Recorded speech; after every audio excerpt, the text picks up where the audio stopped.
I'm going to get into a fight. I'm going to get punched. Yeah. I don't mind. You know, it's like I get into a fight. I want to feel someone hit me. I want to see how hard they hit me. I want to see how fast they are. And then once I feel it, I'm like, that's it. You know, like, you know, it's a wild, wild career or sport, whatever the hell you want to call it. Since it is in the entertainment business, it's like I know what the fans want to see. I know what Dana, the matchmakers, and, you know, just like the UFC brass want to see. They want to see highlight reel knockouts. Yep. But I do feel like when I got in, I could go in there, take people down, and grind them out, win decisions. But that's not going to get me to where, you know, at the pace or where I got, you know, it's not going to get me there as fast as I got there with those boring, boring fights. For me, one of my strongest attributes is my mentality. So it's like, even though I get tired, I'm like, I welcome getting tired. I'm like, bring that on. There's nothing that's going to mentally break me. And that's how I feel like with the fighting, you know, even though it's chaotic and it's insane, you know, it's like I'm in a controlled environment, even though, you know, at the end of the day, it's like, what's the worst thing that I have a ref that's going to jump in there and save the other person or something. I'm not too worried about it. It's weird. I've had friends fight and I've cornered people and my heart is racing for them uncontrollably. Wow. But when I go in there, I'm so calm. All right, man. Legacy Lounge. Sometimes people want to talk. We have an incredible guest here. What's up, brother? The definition of the Legacy Lounge is the stuff that he's putting together. He's a great community leader. His story is amazing.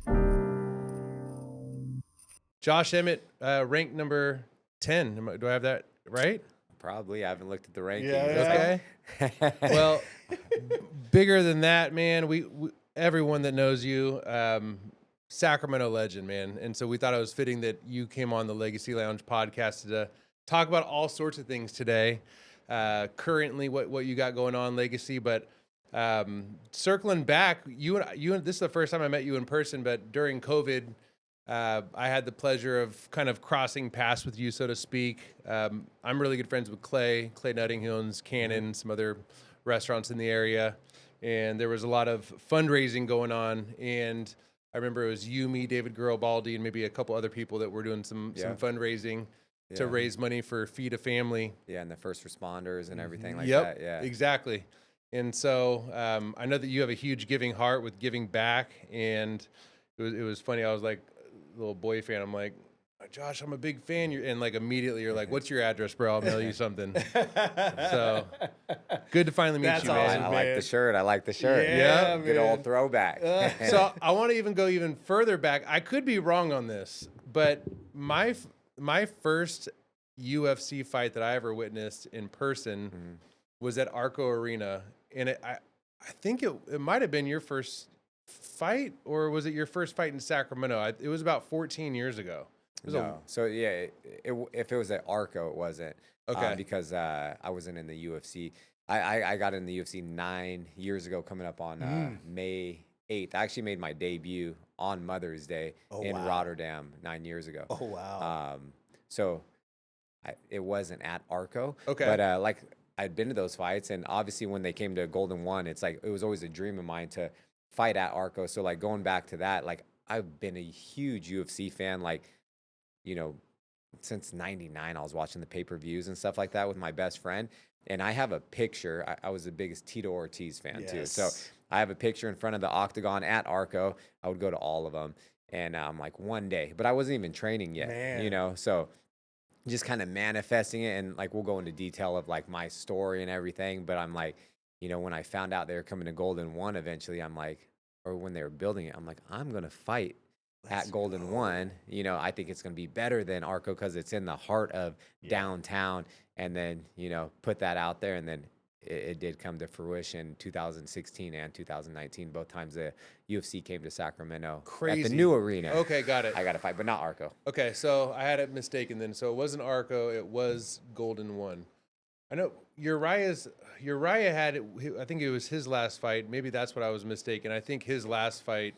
Then didn't Uriah come back? Yeah, so Okay. the two times he fought, like I got a fight at Golden One as well. That was his retirement fight. That was in Oh, yeah. 2016. Okay. And then that was the first time me fighting in Sacramento. That was I want to see, that was my second UFC fight. Got it. And then his comeback fight, was 2019, and I fought on that card too. And I'm still pissed at the UFC because I was like, I should have headlined that event. Man, yeah. Next time, though, right? Next time. I feel like Sacramento's due for another UFC event. Big time. And so I'm like, when the time comes, I want to headline it. So we'll see. Big time. Crazy. I mean, does it ever just feel surreal to you? I mean, because did a little backstory. You were born in Arizona, and how old were you when you ended up moving to Sacramento? I was like 6 months old. So, oh wow, like, yeah, I was born in Phoenix, and then my mom and father, they came out to Sacramento when I was 6 months old. So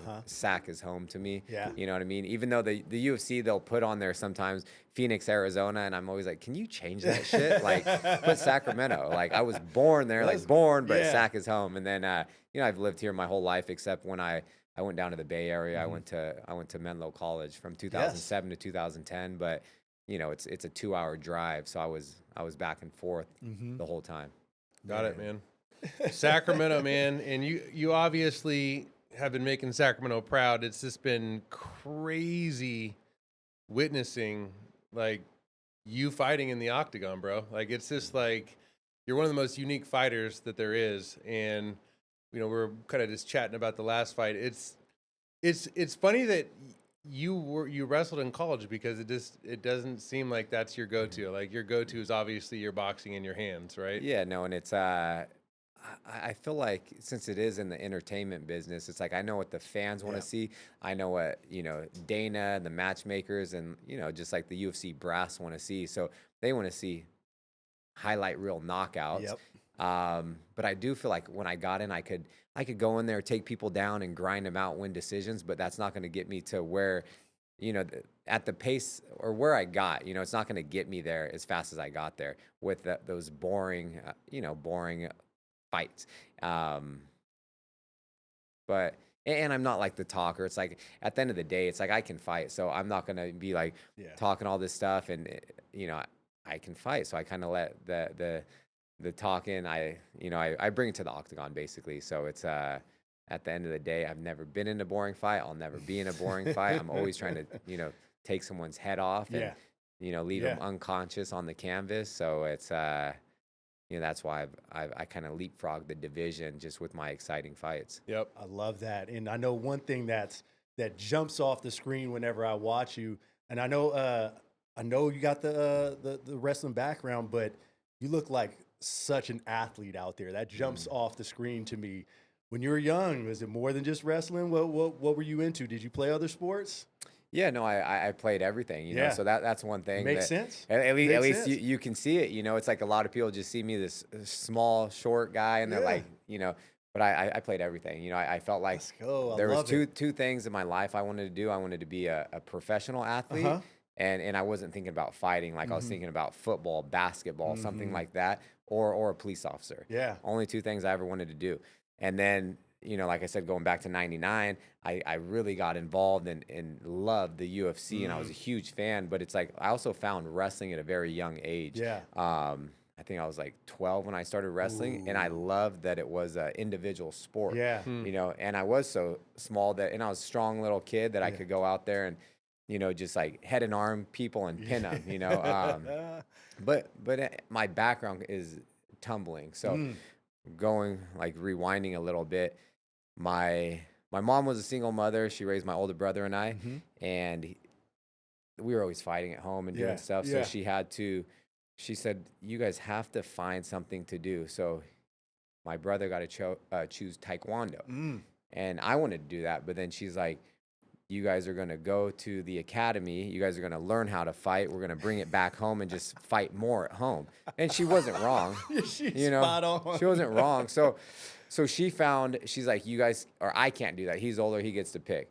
And then she found tumbling. Man. It was like acrobatics. And I was like, I don't know. I think I was in first grade or yeah. something, and I was like, I don't want to do that, But I went, and then I actually enjoyed it. Was it fun? Yeah, Yeah, it was fun, and it's yeah. like a little kid. I'm like, so I learned how to, do just floor exercises. So acrobatics was just See? floor exercises, and I feel like that's a good foundation and base Big time. for kids just in general, and that was kind of my base. And so I did it probably until I was like in fourth or fifth grade, I want Yeah. to say.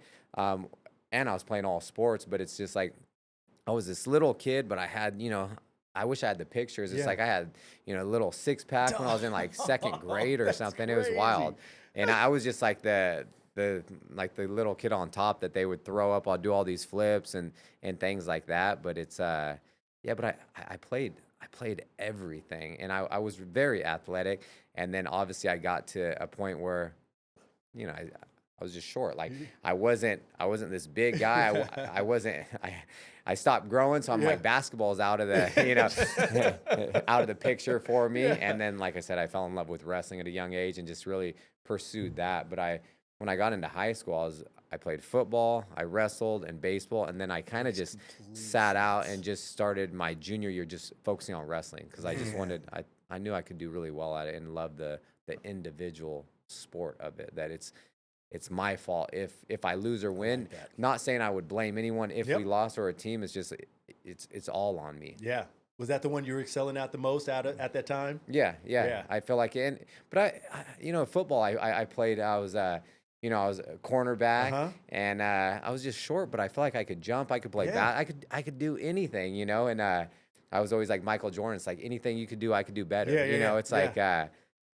Yeah, but I did excel at wrestling, and I absolutely love the sport and just the grind and the grit, and Yeah. it's one of the toughest things out there. That's why going back to fighting, wrestling is hard as hell. That's why I'm like, that's why you see me just boxing, because a 7-minute college match is tougher than a 25-minute fight, in my opinion. on. That is insane. Come on. Well, that's Yeah. the thing with watching like UFC. There's been, because I'm such a UFC junkie, Yeah. that there's been times where I've had nightmares of like, when you have like vivid ass dreams, and I've Get had knocked out? Yeah, of that's like what you- all of a sudden I'm a fighter, and then I wake up and I'm like, oh my god, thank God. I can't fucking believe how psychotic you guys are. It's a real thing. I mean, it's the closest thing to like gladiators. You know what I'm Man. saying? Where you just have all these crazy people that are watching you guys. Dude. And anyways, back to the wrestling part, like I don't think the average human being knows how tiring that shit is. Like when you have a grown man on you Insane. and you're having to like just fight through not getting choked out and wrestling, and just that part in itself. It's wild. Yeah, no, it's super tough, and it's like that's where you see a lot of the people. You go to a bar and you're like, oh, I would do this or he should do this. I'm like looking at him like, huh? Like, but I always tell people, I'm like, go if you've ever hit a bag or something, or Yeah. you hit mitts for like a few minutes and people start to get winded. I'm like, see, it is tiring, and then try fighting someone at the highest level for 25 minutes or 15 minutes. Crazy. It's like the endurance that you have to have is just next level now. But I feel like with all the science and just things that I have access to, and a lot of just athletes in general, it's super grateful for it. But it's like tapping into all the different energy systems and things like that. And I know we were talking about CrossFit a little before the show started, and it's like that's why I loved it too, because it's such a high intensity, Yeah. exercise. And it's like, for me, one of my strongest attributes is my mentality. So it's like, even though I get tired, I'm like, I welcome getting tired. I'm like, bring that on. There's nothing that's going to mentally break me. And that's how I feel like with the fighting, even though it's chaotic and it's insane, it's like, I'm in a controlled environment, even though, at the end of the day, it's like, what's the worst thing? That I have a ref that's going to jump in there and save the other person or something. I'm not too worried about it. It's weird. I've had friends fight and I've cornered people and my heart is racing for them uncontrollably. Wow. But when I go in there, I'm so calm, and I just think about if like my best friend was fighting or if my wife was fighting, like if the roles were reversed, like I'd probably be like, oh shit, you're not doing this, But it's like, so I can't even imagine what they're going through. But I'm just like, I see him even in the last one when we were at the Apex, and my best friend, my wife, it's my best friend's wife is like a sister to me as well, and they're all Mhm. sitting there. I just wink at them, and they're probably like they're just sitting there like tapping their They're stuff. It's just going crazy. it's crazy. Oh, But man. you have to be calm because Yeah. when you're I think when you're all tense and you're holding your breath and you have so much like anxiety or whatever you have, it's just like that's when things can seriously go Big time. wrong. But if you're relaxed, you're calm, collected, I'm going to get into a fight. I'm going to get punched. Yeah. I don't mind. It's like I get into a fight, I want to feel someone hit me. I want to see how hard they hit me. I want to, see how fast they are. And then once I feel it, I'm like, that's it. Like, it's a wild, That wild is wild. career or sport, whatever the hell you want to call it. Yeah. Man, now, have you always been that way when it comes to the calmness? Like, let's go back and when you started wrestling and everything. Were you calm back then, or is that something you developed over the years? Yeah, no, I would say definitely. It's I've always kind of been that way, So and it's that's naturally you were and, called to that. and Oh, maybe even in things like I don't know, just growing up. I kind of had like everyone has like their story. It's like Yep. I kind of had a tough childhood with my mother, and just like what I was exposed to and went through. So like what kids shouldn't see Yeah. or experience at a young age. So that's where I was nervous, scared. That's why I wanted to be a pro athlete or a police officer to help the families like what Yep. we were dealing with, and so. That's why when I'm in these, I don't know, I guess fights or wrestling matches, it's controlled. It doesn't bother me. Even my first amateur fight I ever had, I fought in Fremont at the Saddle Rack bar. That's Yeah, where it was. yeah, first amateur fight, and they tried to set me up. The MMA is like it's a very I don't know if you don't have someone looking out for you or know the game. It's a shady business, And so this guy was green. It was my first fight. Supposed to be his first fight. He was from AKA. So the people that came to watch him fight were Cain Velasquez, Josh Koscheck, John Fitch, Phil Baroni. All these You guys. came to see him fight. They were there to watch him fight, but then in my corner, I had Danny Castillo, who's my coach, and I used to be my training partner. He's fought in the UFC, WEC. Justin Buckles, so UFC vet as well. And we show up, and they're like, "Who's your guy fighting?" And then they found out we were fighting each other, and they're like, they didn't care. Danny's like, "Oh, Josh's gonna whoop his ass. Who Yeah. cares?" And then, but even then, I wasn't nervous at all. Like I was warming up, and then. I looked at my coaches before I walked out there and I said, "Is it bad that I'm not nervous?" And they're like, "No, it's a good thing." But it's kind of always been like that. And then I knocked them out in I think it was the second round bad. And in front of all those guys, they were sitting there bad, like really bad. It was to the point where my mom was there. This guy's mom was in front and he was unconscious for, I don't know, 5+ minutes, my like where goodness. the mom was crying. My mom thought I killed him. Oh, And- my Dude, it was goodness. wild. Like, and it's Whoa. like, then at that point, my mom couldn't even watch me wrestle or she Yeah. didn't want me to play football when I was a little kid. And now I'm doing this. And that was the first one she came to. She didn't come to another fight for a long, I was long about time. to say, did she make it back after seeing that? Not for a long time, It was a wild thing, Yeah, but it's just even going back to like even that, I'm not nervous. So I think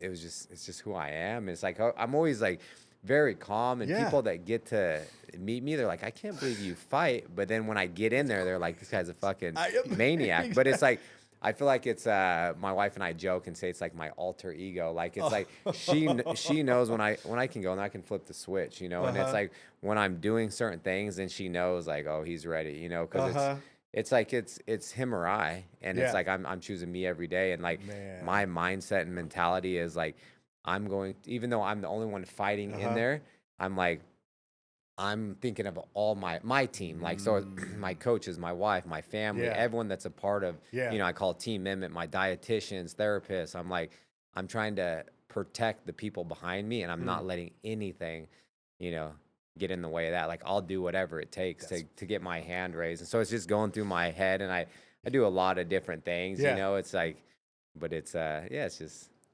mindset. I love the Is mindset. much more challenging than the Yeah. fight itself, Yeah. I'd say I don't even know like the percentage. I'm thinking it's like 80-20 or something. Damn. I don't know. It's Well, I just, mean, at this point, I shouldn't say at this point. Well, actually, that will be a phenomenal question. Your cardio right now at the age of 40, how do you feel compared to 10 years ago? It's about the I same. feel, yeah, I feel if not better, just because I've kind of fine tuned some things, and even with like the last fight, it was a 25-minute fight, and it's like I could hear his coach is saying he's tired, and I'm telling him like you're tripping. Oh, I'm not, and I'm like pointing at him. I'm like he's tired. Like I'll talk to him a That's little great. bit, but it's no, I feel fine, but I did take a long layoff, like 16 months, just because for the last 2.5 years I was just dealing with the body takes a toll on Yeah. like combat sports and stuff like that. So I was fighting it like just a fraction of myself, and so I had to get that fixed and addressed. Yeah. And then so I was excited to get back in there, and I felt great. I could have those rounds we were doing. There wasn't a lot of action, so it's like I could have done 10 of those. Yeah. Yeah. But yeah, no, my conditioning feels phenomenal. Amazing. And I would imagine too at this stage in the game with talking about like just being more advanced and the people that you have just all in your corner from like nutrition to like I don't know if you do like cold plunging, sauna, like all these things. Yeah. I'm imagining it's a higher level of how you're taking care of your body now. Oh yeah, it's a extremely high level. So I'm like just with the access I have and using the UFC Performance Institute and working with some of the best dietitians, and then just like the friends that are therapists, doctors, and things like that. But I do so many different recovery modalities for almost every training session. I do some type of modality, whether it's like chiropractic, ART, massage. I do plunge. I have a plunge in my backyard. I do it all. We go to Asha Bath House on the Asha. weekends, We're and big fans of that. The Folsom location's the really Folsom one's really nice. Yeah, Legit. so yeah. Normally I was going to the one downtown. Yeah, a little crowded. The Folsom one, a little bit more spread out. It's so nice. Where do you live abouts? Yeah, kind of like that over in that area. Cool, So cool. yeah, it's super. I love that one. That's I'll tell you that. awesome. Nice. And we've got to know because that was actually first franchise, right? Yeah. Yeah. We met the lady that owns, really nice lady, and the facility is so cool. Incredible. And like the salt room and everything. Yep. And then even going to Restore Hyper Wellness. I go over there quite a bit, and cryo. I have Red Light at home, but I'll use their panels as well, and the Normatec. So we have so much stuff at the house. It's Man. like we have a recovery room, and I'm it's into all that. At your man. I house, you have a love it. recovery room? yeah. So I have Red Light, Normatec. We have all the game ready. Yeah. We have everything. So Do you ever do hot yoga? I had in the past, and Okay. it's I would mainly just do it on like Sundays. It's like my active rest day. And for me, it was just to kind of like sweat and stretch. My wife's like doing the Bikram, or like I don't like doing like the challenging, like where they're holding all those poses and stuff. Yeah. This shit is hard, It's like Shit is I'm not trying to hold these like warrior poses, and my legs are like shaking. I'm like, man, this sucks. It's tough. Yeah. It's tough. Yeah. You mentioned Restore. I know they got hyperbaric chambers. Have you ever dealt with any of that stuff? Yeah, so that's one of my favorite Is it? things from there is like the H-bot they have. And it's the inflatable one, Yeah, which yeah. is it's great still. You're still getting more oxygen than we do here. Yeah. And I've done the medical grade ones as well at Yeah. other facilities. But yeah, no, I I'm absolutely- fascinated with that right now. Actually, my son, he's only 16, but he just had surgery on his knee. Just nothing crazy, but looking into allowing him to do it, because anything that can help get back and everything. I yeah. heard some great things about it. So I was just curious if you had any insight in that, because I had seen that it was at Restore. No, yeah, it definitely speeds up the healing recovery. Like all of that stuff does. Yeah. You get them in the red light, and Yeah. then do the H-bot, and Yep. and hop in the cryo too. It's just like just accelerates everything. I'll show you some pictures after the show that All right. like how fast I healed in like a handful of days from. But I always use it like leading up to camp and then right after the fight as Yeah. well. Yeah. I love it, man. And I'm fascinated about all the little nuts and bolts and everything about your path. Now, when you're prepping for a fight, man, what does that diet look like? How many calories are you consuming? Yeah, How often are I'm you so eating? Man, I'm intrigued on sorry. This this. is me nerding out No, right no, now. So no. It's man, it's tough because I'm the biggest foodie. So it's I always jokingly say like I'm in a deficit all Yeah, the time, all and the it's time. like Only when you're training. yeah, when I have a fight lined Yeah, up, got like, it, yeah. in camp. So I have to now. It's like 8 to 9 weeks. It's like I work with some of the best dietitians in the game, and we talk a lot. But it's like she sets up a complete plan, and then we start checking in quite a bit as we get a little closer. Or she's checking in. maybe every other day. And then as we're getting really close, it's like daily, multiple times a day. Like how's my energy level? Like Yeah. like just performance, Yeah, sleep. yeah, Like yeah. she goes in like you know a lot of different things. And so let's see. I cut quite a bit of weight. Yeah. And at getting older, it's like it's a little more challenging. But the way I treat this is I treat it like an addict. It's like I wake up every single day and I'm like, I'm going to be perfect today. And Let's that's with training sessions, that's with every single meal. And then I don't cheat the system, because I feel like that's why I'm fighting too, because I feel that in wrestling, it's like I didn't do the things I should have done right. Like I was partying during the season, and like my coaches held me, to a high standard and put me on this pedestal. And they're like, no reason why you can't be a national champion. And I know that I wasn't doing the shit I should have been doing. So Yeah. that's why I got into fighting, and I'm Yeah. 100% all in. Mm. So it's like, it's like, say, even for instance, I don't even know. We don't count calories. Okay. I weigh and measure everything. Got it. So everything is weighed, measured. It's timed before and after workouts. But it's such a small amount. Like I eat it's insane. Like I can't believe like this. like it's a moderate protein, but I'm saying like 5 ounces, 4 to 5 ounces, and that's breakfast, lunch, and dinner. And then I'm an abundance of leafy greens and veggies with some starch. I'll do Japanese sweet potatoes just because they have so much like nutrients in them and Yep. sustainable carbohydrate. But I feel that I've played around with every single diet there is out there just throughout my life and things like that. But what I found best is, the diet that they kind of have me on. And I feel like any performance athlete, they need carbs. Like I've played with keto and paleo, and like you can't perform well with that. I love in hearing that. My opinion. Yeah. Maybe if it works for someone else, whether they're vegetarian or vegan, but Yeah. I don't think I would be fighting the way I do or being able to perform the way I do if I was doing something like that. We do a lot of juices, and then supplementations. Like I do a lot of blood work too. Gotcha. They have me doing blood work all the time. So depending on what I'm deficient in, then we just incorporate that through food. Yeah. And then if it's like a lot lower or higher, then obviously we can Yeah. incorporate some supplementation as well. I love So it. it's Everything tracked. a I love mixture it. of healthy proteins, veggies, juices, absolutely no junk of any kind. Yeah. Probably stuff that's low in fat.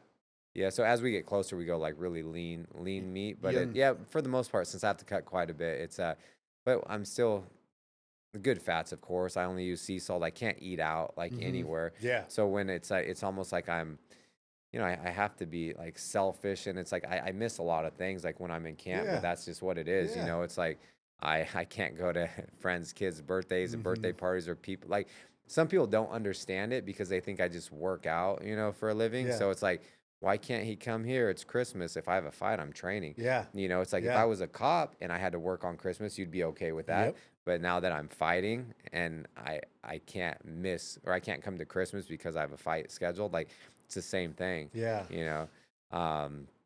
Yeah, but it's Great like point. I do a lot of like sea salt, no table salt, of course. We just cook with olive oil, beef tallow, things like that. I do a lot of coffee too to try to suppress that appetite because I could be a damn barista over here. I can make espressos, pour overs. You tell me what you want, I can do it. You think that it's a little bit more grueling in the morning time or at the nighttime? Night? Night. Yeah. Night. And I have not much larger meals, but my portions are a little bigger in the morning, like with eggs and Yep. stuff like that. And then it kind of tapers down. I don't do any sugar. Unless I'm getting it from, usually we do like blueberries, organic blueberries or some type of berry. Told you, get on them blueberries, dog. This dude's, man. Hey, so this dude's wired differently as well. He's like, he tracks everything. And I'm like, been telling him, I'm like, my new morning thing is I eat a lot of fage with blueberries and honey. And he's like, I can't do the blueberries, man. That'll insulin spike. And I'm like, we're talking about blueberries, bro. Like you can eat some First thing in the blueberries. morning for me, man. I'm old, man. I'm old. I got to do it all. Yeah, no, whatever works. But I don't know. It's it's a wild thing, and it's just like it's like anything. It's like as long as you're disciplined, you're Yeah. consistent. It's like it slowly starts to come. There's no cheat meals. Like I said, no sugar. I don't have a cheat meal. Like, oh, I do good. I can Yeah. celebrate on the Yeah. weekends. It's Yeah. like for me, it's like as I track everything too. I'm obsessed with numbers, so I can go Yep. back to when I made my first fight in the UFC at 145, and that was in 2017. I track every single in camp, of Yeah, course, but of course, yeah. every fight, what I wake up at, what I go to bed at, how many workouts I did, how much water I've drank. And so I can go back and it's just like a not a cheat sheet, but it's just a list that I can go back and say, okay, I'm above or I'm behind schedule. Yeah. Because every pound makes a difference Yep. as I'm getting closer and closer. And that's why I don't cheat the damn system. It's Groundhog's Day. Like when I'm in camp, I can tell you exactly what I'm doing 6.5 weeks at 5 p.m. That's what I'm going to crazy. do. Like, because I have it all mapped out, Yeah. and it's like, and I just wake up and it's work, so I'm just like going in, clocking in. It's like, I don't enjoy fighting, and that sounds crazy. Like I enjoy the lifestyle, what I'm trying to, achieve and accomplish, but like I'm not having fun when I'm fighting. It's Yeah. like, there are a few people that do, and there's something seriously wrong with them, if they are. But it's, I feel like I'm just good at it, and Yeah. I feel like I'm in too. Not that I'm in too deep, but it's like I jokingly say that. But it's, I don't know, man. It's just a wild Wow. thing. Yeah. You have a wider window than most in this sport, but your Yeah. attention to detail is what allowed you to do it. And you Yeah. started later than a lot of the people in this sport. Is that correct? Yeah.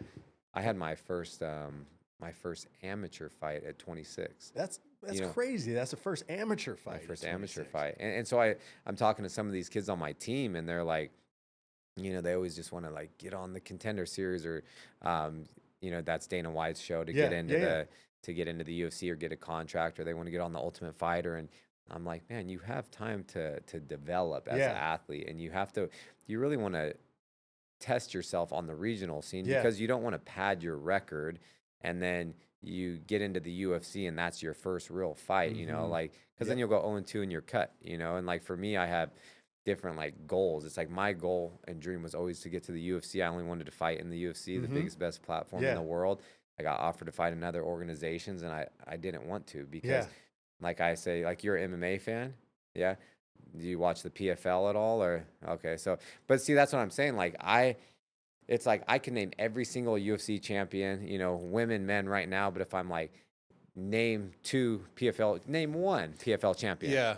Like, can you, or some other organization, one champion, name two champions? Bro, like You can't. If I were in your shoes, what would be such a badge of honor? He probably does. This feels so good, but if you go on the ESPN app and you go to that little search bar, Josh Emmett pops up. I mean, I'm just saying, like, back to your point, UFC. Yeah. I don't think the PFL.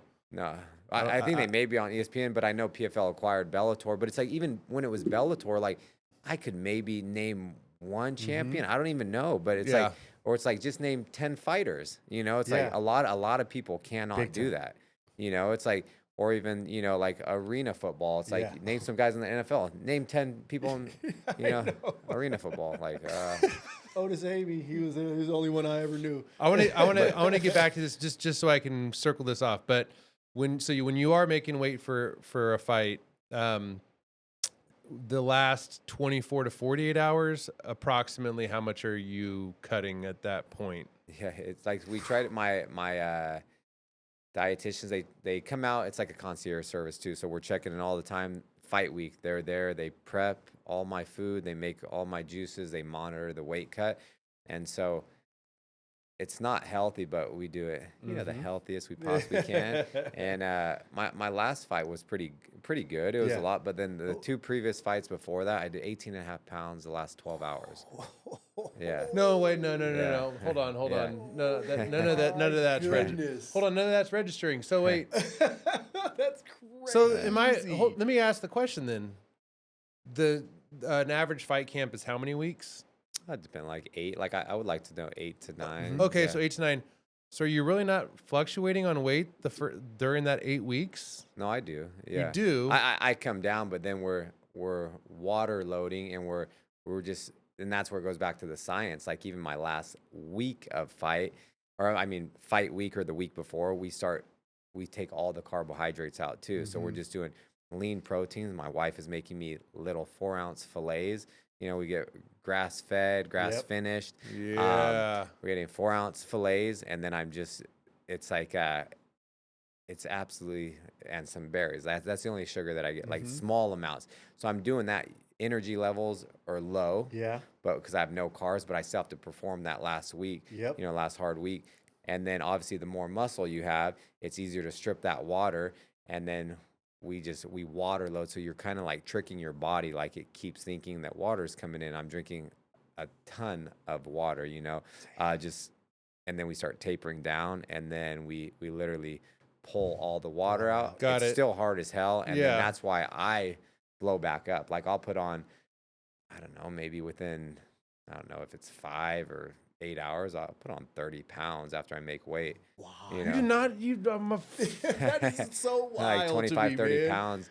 And then I come back down the next night when I fight. I'm fighting around like anywhere from like 168 to 170. I weigh in the day before at 145. Yeah, 145, right? 146, yeah. What do you normally walk around the street in? Like, if you're Like not like cramped? right now I'm doing, like I'm probably like high 70s, 78, Yeah. 79. But it's like, and this is where I'm such a big foodie. So I'm perfect for 10 weeks. Yeah. And then after the fight, it's like now I'm eating like shit with tons of sodium, Yeah. and I have a sweet tooth for, like, you know, baked goods and brownies and cookies. Yeah. So I'm eating everything I possibly can. Oh, man. And you know, maybe having some drinks and stuff, and then I just kind of blow back up. So Yeah. it was like 3 days. Let's see. I fought on Saturday.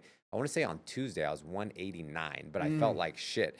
And you know, Why'd you feel like shit? just because I'm eating all this Yeah, shit I have. yeah. My Oh, body, got it's like a race car, and then you throw in like some shitty octane. You know what I mean? Yeah. It's like I feel horrible, Yeah. but it's like, and this is a joke, but I'm like wrestling my whole life and fighting and cutting weight and missing Christmas, missing Thanksgiving because I have a match or a fight or a tournament.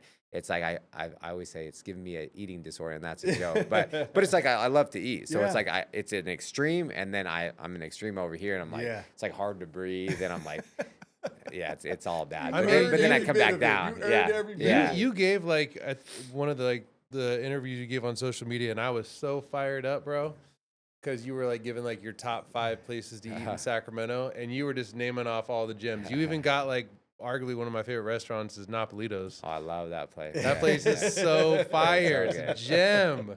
And then you also recently, I feel like social media, I'm there for sports and food. That's why I'm Yeah. on I social love media. it. But Yeah. there's a barbecue spot that you gave a shout out to. Yeah, Daddy-O's in Yeah. Rancho. The yeah. Rancho. Oh, yeah. Is that a That's the good one you spot? sent Yeah, to me. dude, it's so good. OZ, you think it's Oz, but it's OZ. Yeah. It's his spot. Like, Oh, dude, gotcha, yeah.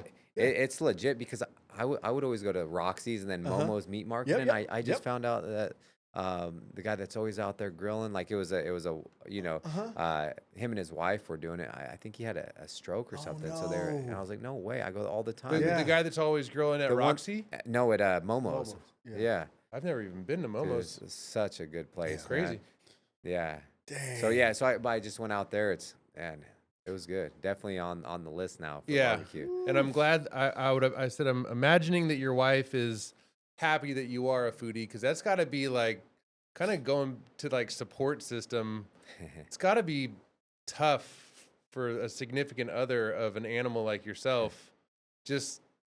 Just being in that atmosphere, I'm sure she makes sacrifices too. Oh, big time. And yeah. then when you guys get to indulge, you know, I'm sure it balances things out a little bit. How is she when you can't eat stuff? Like, does she go on something? What, she just does her own thing? No, she's good. Like she's like my wife's super healthy, and like she eats really clean all the time. So it's Perfect. like So that's- so it's normal, but then it's like obviously it's like when I'm doing something, then we shift everything. So then she's just eating the way I am, but obviously my Perfect. wife's eating more than Yeah, me yeah, for the yeah. 8 weeks, you know what I mean? That's And then crazy.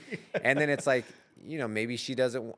I'm very focused on my sleep, so I go to bed the same time because I wake up at like 5:45, like to the T. I don't set alarms Yep. or anything. It's like I can wake up and look out the window and kind of by the sun, be like, oh, I think it's this time, and I'm within a few Yeah, yeah. minutes of it. You know, it's Yeah. and so I go to bed early at like 9:30 during camp, and then so she'll go to bed. So everything we're doing together because That's it'd so be awesome, screwed up man. if she's in the other room making Yeah. noise or doing something. Yeah. She knows it's like, so she is sacrificing, and it's That's like a awesome, huge man. it's a partnership, and I wouldn't be in the position I am without her too, because a lot of the stuff she's done extra so I can pursue this, and I owe it to a lot of like friends too, my Amazing. best friends that allowed my wife and I to live at their house so I could pursue this crazy dream of mine. Incredible.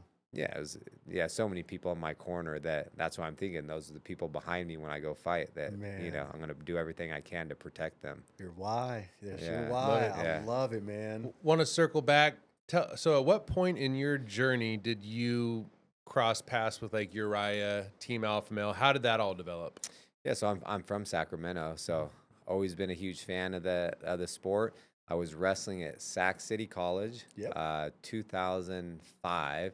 So I was there in 03 and 05, and obviously I watched Uriah fight at Memorial Auditorium when he was in like King of the Cage or Gladiator Challenge back in the day. Scott Smith also went to Sac City. He fought in the UFC, That was a Hands bad of man. Steel. They came into our meet, and they were handing out flyers in 2005. Like they were opening a gym, Ultimate Fitness. And I got that flyer and I was like, after the season's up, I'm going to go in there because I want to fight. I want to pursue this dream of mine. And after the season was up, I went in there. I paid, my dad gave me some money. I paid 6 months up front, and then I just started taking the regular classes. Yeah. And James Irvin, the Sandman, he was the instructor, and Uriah has an eye for talent, so he was kind of like observing, I guess. I was just taking regular classes, kind of like I never would go approach people like, hey, I want to do this, and it is like closed mouths don't get fed, and it's like I was one of those people that never wanted to bother someone. I would, and to this day, I still won't ask people for anything. But he came up to me about like 3 months later, and he said, hey, are you interested in fighting? And I said, yeah, that's why I'm here. And he says, I've been watching you for a little bit. I want to invite you to a pro practice. And I was like, oh, perfect. So I went to pro practice, and that's kind of how that started. But then, a lot of colleges wanted me to go wrestle in the Midwest, East Coast. But I was young. I didn't want to leave home and stuff. But then I ended up going on a recruiting trip to Menlo College. It was NAIA. It was close, and so I went down there in 2000, like the end of 2006 or beginning of 2007, and just for a recruiting trip. And then I realized like I want to fight, but I want to go get my degree just in case the fighting doesn't work out for me, and I would get better at wrestling, and which would translate over to the fight game. That's awesome.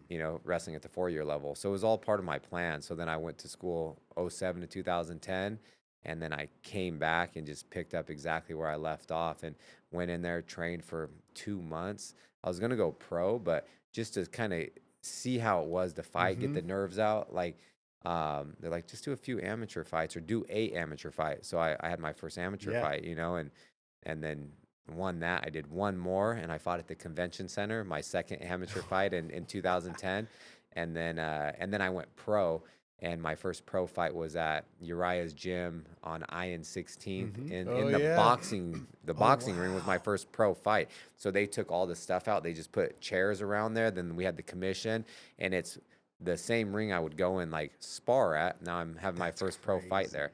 It was fun, and that's kind of how that all came about, So I've been with the team and known Uriah since the day he opened the doors, So That's a lot awesome, of wrestling in that, right? Yeah, like yeah, you hear a lot of wrestling. Even when Uriah like came up to you and like he was like what he was witnessing, Yeah. and inviting you, was that predominantly wrestling that he was witnessing? Because I want to know kind of at what point did the boxing start picking up? Yeah, no, it was a little bit of everything. Maybe just Okay. the athleticism, and it's like we were doing everything. Like one thing is, I feel like I picked up striking fairly easy. Like a lot of wrestlers, you know, maybe they're just good at wrestling.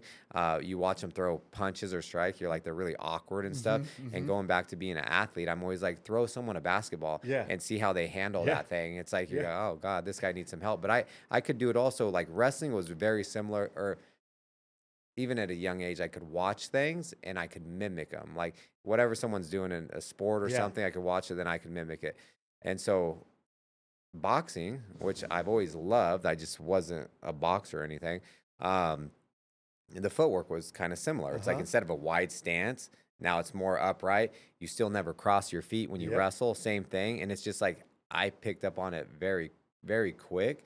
And then I started working with my boxing coach, Joey Rodriguez, who's like, that's like my guy. You know, he's actually like Ray Woods. He was known in Oak Park. His son was Diego Corrales. He fought Floyd Mayweather. Ooh, Diego, there's a famous Diego Corrales fight that I've watched. Was it? Oh, probably not against. It was not like Floyd, he was but yeah. out. Like Yeah. he had his trainer was that crazy dude. Yeah. Anyways, No, but that's what. So Ray Yeah. Woods out of Oak Park, and my boxing coach, that's where he kind of like started. He was Diego Corrales's like training partner under Ray Woods and stuff like that. And so Joey and I met. Man, I want to say I was probably like 3-0 because we had a coach, a great coach, but the focus was more on like the UFC guys. You know, it's always like UFC guys had priority, and at the end of the day, even when sparring, it was like UFC guys who have fights have priority. And I was always pissed about that because I'm like, I'm gonna get to the UFC, Yeah. so my fight on the regional scene, you know, I'm 1-0, 2-0 is just as important as this Yeah. guy who's fighting Yeah. in the UFC. That was my mindset, you know. Yeah. Which it paid off. So I went out on my own looking for a striking coach, and I work with a few different people, and then like I met Joey and we worked, and then we just kind of like just meshed and connected really well, and then we just, you know, never stopped working since. And then I was just continuing to fight, and then a lot of people that were in the UFC from our team, they would come to the fights to support the team, you know, and they would see just like my striking was getting better and stuff. And they're like, man, what is Josh doing? Then they found out I'm working with Joey. Then everyone starts working with Joey. And then Joey comes over, and then he becomes the head boxing coach of Team Alpha Male. But going back to wrestling, I was always wrestling. And I would always tell Joey, I'm like, I'm going to knock this guy out. And then he's like, you know, we'd be working. And then as soon as I get hit, I'm shooting a double leg and I'm taking people down and I'm TKOing them or I'm submitting them. Yeah. And he's like, I can't get you to stand up. And now it's kind of funny because he's like, I can't get you to shoot on somebody. Oh I'm my like, because wrestling's God. so hard and I'd rather just knock people out and have these highlight reels. So it's, dude, it's wild. But yeah, Joey's like, not only a mentor, he's a friend, coach, you know, he's like family. So it's like, Wow. you know, I'll do anything for him, and I know he would do anything for me as well. What a great story. I love hearing that, man. That is yeah, awesome. boxing is it's literally no joke. It is, but the other thing I'm hearing, even though you didn't even circle back to it, I gotta think that tumbling was such a huge step. You know, everything that goes into that, I bet just was why it just was easy for striking for you. You know, you in different positions and getting to the right position wasn't awkward like most wrestlers, right? Yeah. Do you think that had something to do with it Yeah, as well? no, I definitely say it was like, I think just my foundation Yeah. and base, and then everything else I built on top of it, you know, and yeah, no, I 100% agree with you. You've heard me say that. I say every kid should either be in some kind of martial arts or gymnastics, one or the yeah. other. Like Yeah. I just think that's the baseline of being an athlete. You know, is really what it is. And I wish I would have. I mean, I got into some martial arts young, and just because some people that are around, but just really helped. Like on the basketball court, the balance and everything was just different when I played around doing that when I was a kid. You know, so Yeah. I just. The things that come natural to you and everything, it just feels like it was programmed in young, Yeah. you know? So Yeah. it's wild. And it's like a lot of people do. It's like, you know, like I'm sure you guys did too. It's like in, you know, like when we were younger in middle school or high school, especially, it's like we get out gloves and we're Yeah. all like boxing Oh, in the yeah. front yards, and we'll take a string and make like a, you know, we make like a damn ring and stuff. And I was always a little guy, and I used to like skateboard. So we'd go to these like church skate nights. I don't know if like back in the day. Yeah. And it's like, I would box people. They'd pull out gloves, and I'm like, oh, I'll fight them, and then just like throwing haymakers, you know. So it's like even just playing around with everything. It's like and just doing that. It's like just from the tumbling to just screwing around and Yeah. and watching all like the martial arts movies. And then I think Yeah, like me and my yeah. older brother are like thinking, like we could do this and like fighting each other and all the Bruce Lee movies and Van Oh, Damme so and all that. good. It's like, it's kind of funny. So Sacramento has, I mean, it's crazy, man. We've produced some crazy good fighters from this city. yeah, I mean, you, Uriah, Chad, yeah, Danny. I mean, there's Yeah. just been you mentioned Scott Smith. Holy Yeah. shit, dude! yeah. One of my favorite UFC fights I've ever seen in my entire life featured Scott Smith. yeah. It was the fight where he was like on the ground. Oh, when Pete Sell, Yep, that where fight. he got hit, and then he wasn't. People think he was like faking that. Like, no, he got hit in the body hard, but then he ran at him, then he just laid him out. Man. Yeah, One of the- and then he laid on the ground like, Dude, Yeah, that's this wild. shit was wild. He went to Elk Grove High School, I believe. Yep, yeah, Elk Grove. Yep. I grew up in Elk Grove. I Okay. went to Laguna. Okay, But Danny yeah. went to Laguna, right? Yes. Danny's yeah. just a little older than, or no, he went to Walnut, or no, maybe he went No, to no, no. Danny went to Laguna. Laguna. Okay, okay, I think I was I'm 41. okay. I Yeah, think- Danny's a little older. He's 43, 44. Yeah, so maybe? he was a couple grades above me. Yeah. But yeah, crazy. I wanted to ask this. I feel bad for fighters having to fight at the Apex. Yeah. Like, what's your thought on that? Does it even matter? I mean, it's just so weird to me. Yeah. At the end of the day, no, but yes. Like, if it's up to me, I want to fight in an arena. Like, Right. I love it because, like, I like the energy of the fans. Yeah. I feed off of the crowd. It's like more of my family and friends can go. Because the Apex, I fought there during the pandemic. I was the second one. So that was odd as hell. Like, it's a cold, dark hangar. There was nobody in there. Like, even the commission was, Yeah. separated, Yeah. and the commentators weren't next to each other. They were, 6-10 feet apart too. And Crazy. that was odd. Like when I did that during the pandemic, I was I even remember looking at Joey, and I couldn't like pump myself up. We're standing there, the music goes on, there's no one like cheering me on, and I look at Joey and I'm like, I'll warm up in the first round. And he's like, That's and we're standing there like crazy. looking at, because Oh I fought Shane Burgo, gosh. so it's like he's a big guy. So we were looking at him in the cage, and we're like, it's funny now. We're just like, damn, he filled out, and like, damn, he's big, And then I can't get pumped up, and then I'm like, oh, I'll warm up in the first round. It's just so wild. Just I feel like I've been doing it so long, Yeah, and it's like yeah. have fun with it, but it's like I'm not nervous. I'm not, people are like, oh, good thing the adrenaline. You don't feel anything. I'm like, fuck, I feel everything. It's just you have to have like a poker face. Yeah, You know what I mean? yeah. It's it's like been doing it for so long. Like, yeah, maybe it's a little like it definitely helps, but Yeah. it's like I feel a lot. Dang. But the Apex, this one was a little better just because there was fans in there now, and it's Yeah. but there's only like 150, 200 It's people not in the there. same. Not at all. No, it's not at all. It's like man, it's I don't know. It's like it's a third party that sells the tickets, so it's literally like they go on sale, they sell out instantly. And I don't know. It's like for some people, I'm like, if you're a fan of the sport, you must experience it because everything is VIP. It's like the cage is right there where the wall is. You're sitting here. Yeah. It's like if you buy one of the couches, it's 2 seats, so you have to buy the couch. It's $6,000 for the couch. You have your own cocktail server, and then it's like you get to walk around in all the rooms. It's like they have a spread. You walk in, Dang. all you can eat food, open bar, and it's for everybody, Yeah. But it's like even some of my friends that went, I was like, man, like I had a lot of people that went out to Vegas. They always just come and support for things like that. If they go to everyone will go to the fights, but this one they just want to see me before, after, Yeah. and things like that. So I was like, don't buy the tickets. They're like $2,000 was the cheapest, and then the $6,000 couches, and but they're gonna go. But it's just weird, man. It's like so crazy. it's just weird, like just finding a little cage Yeah. in front of like a few hundred people, and Yeah, it's a weird thing. I'll tell you that. Like you'd have to be there to know what I'm talking about. Just experience the thing.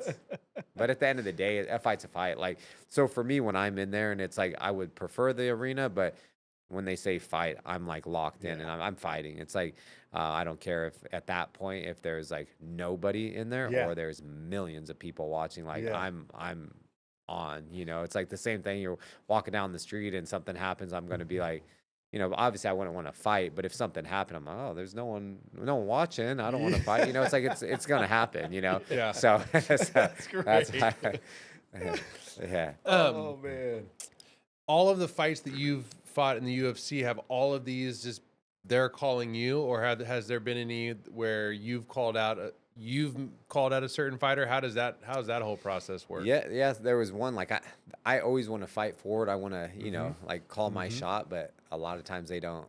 The UFC doesn't listen or answer the call. Yeah. So at least for me. So the one person that I did get that I called out that I campaigned to get was when I had fought once at featherweight because I got in the UFC. I was a lightweight champion on the regional scene. I got into the UFC. I had my first 3 fights at lightweight, and then after my first loss, I decided to go down to featherweight, and that was all kind of part of the plan. I won a fight, and then at this point at featherweight, it was Ricardo Lamas was supposed to fight Jose Aldo for a number 1 contender spot. It was a title eliminator. So the winner of that was going to fight Holloway for the title. Oh, damn. And that's when I think Frankie Edgar got injured. So Lamas and Aldo were supposed to fight. Aldo got the call to go fight Holloway. And so at that point, Ricardo Lamas was ranked number 3 in the world. He had fought for the world title a few times. He was trying to get back there.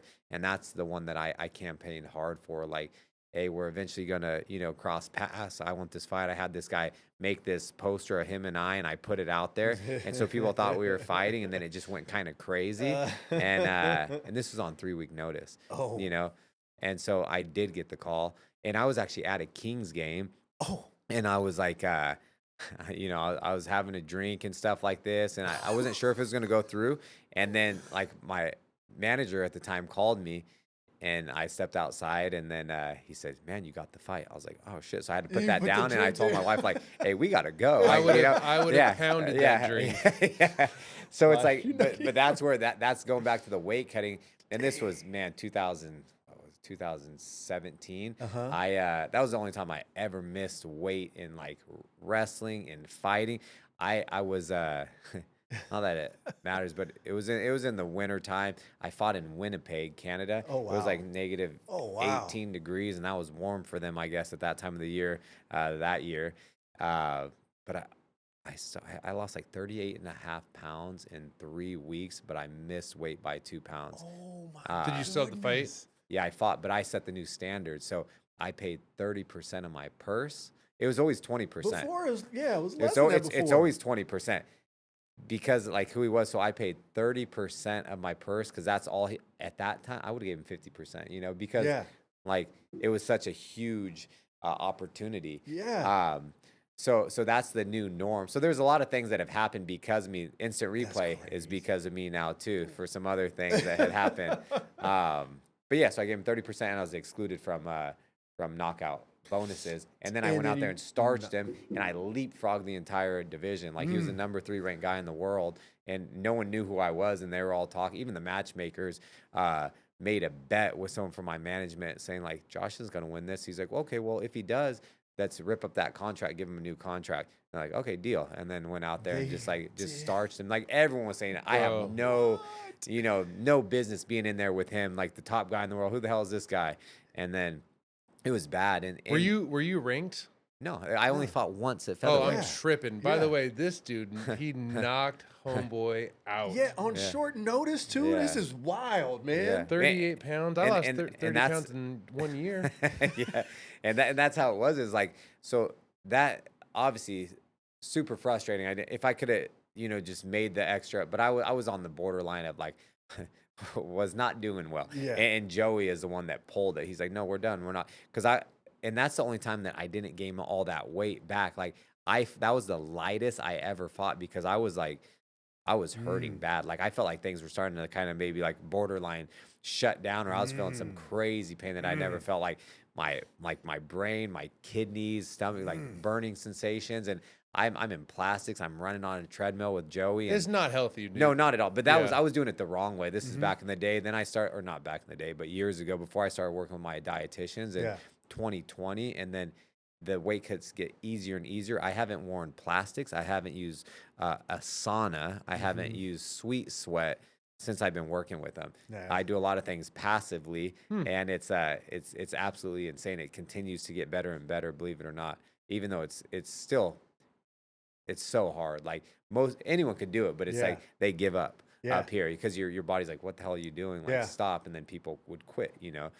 When I tell certain friends, and this is kind of funny, they're like, oh, how much more weight you have to lose? And this is already, I've lost 20 pounds and I'm lean. When I get under like 170, Yeah. I start to get pretty lean. Like, oh, 18, 20 more pounds. Oh, that's easy. I'm like, fuck, you haven't lost. so hard. You can't even lose 5 pounds, and I'm going to lose 20 more after I lost, it's like, they're like, oh, that's easy, huh? I'm like, for who? Wow. Yeah. Intense, bro. Yeah, Yeah. no, big time, man. But yeah, and when you hear the time frame that you're talking about, your first amateur fight, but when you talk about 99, you see the octagon, you're like, I'm gonna be here. Yeah. You got that's a long time in before you get out there and everything like that. But especially young, when you put something into your brain that you're gonna get, and then you execute it, what's that feeling when you got there, you talk about the fight and you jumped everybody, you're there now. You're Yeah. there now. What's that feeling of that accomplishment of something that you put in? You talk 99, you were what, 14 years old? Yeah, I was a Somewhere freshman in around high there? school, yeah. Something like that?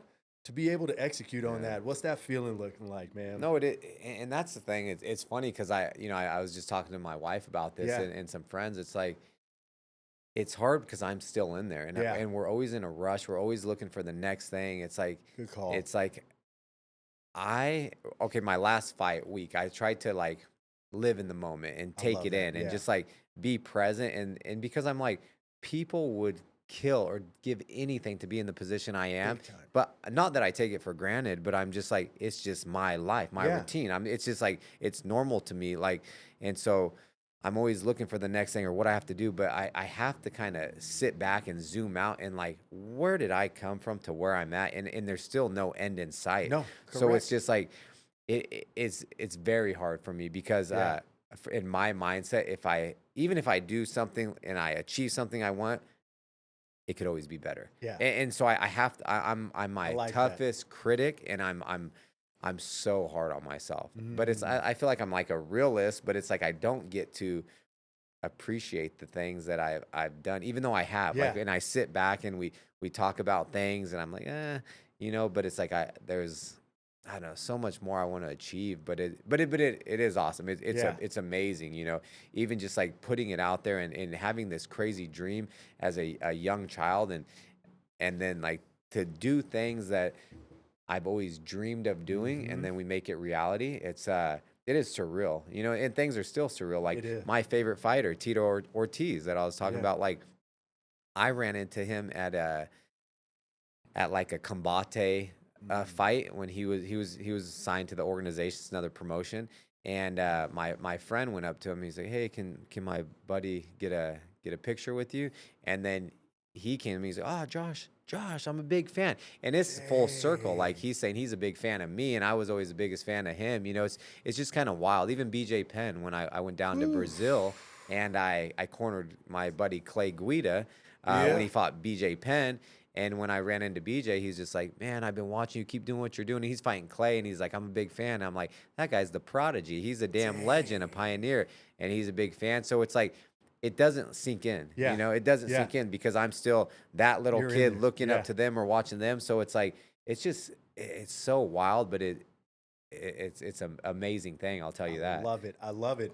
What would you tell your younger self now that you're at this point? Well, you've learned a lot along the way. What would you tell that young kid?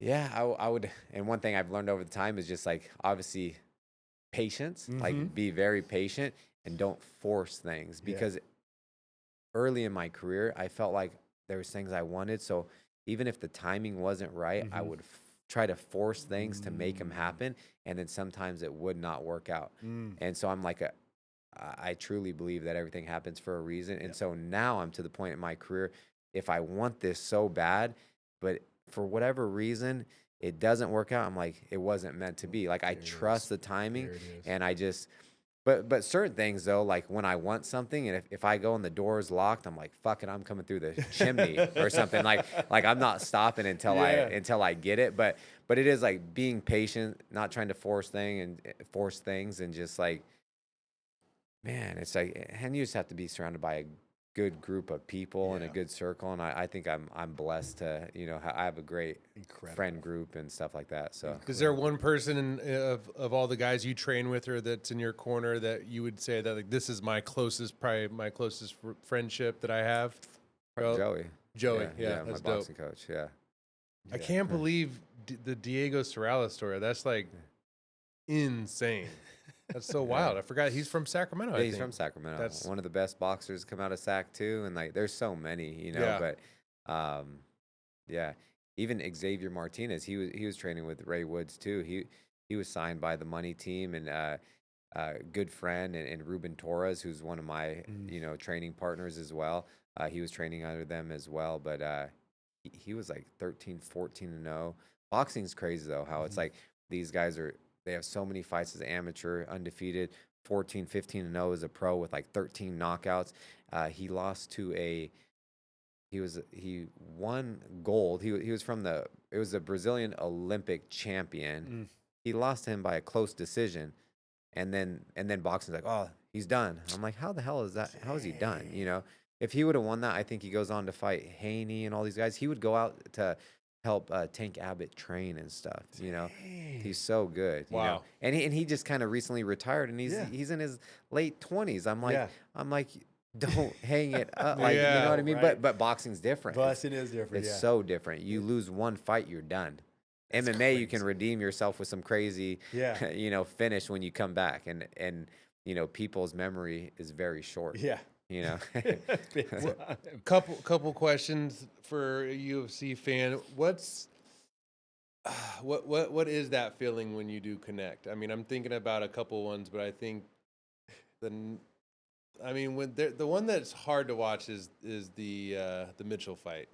That's a tough one. But when you connect and you feel it, you have to know once that punch connects. I know, and I always like equate it to you guys play baseball or golf. It's like when you force something and you try to kill that ball or that baseball, you like slice it or pop up. But when you just effortlessly, or not effortlessly, I'm throwing everything I have into it.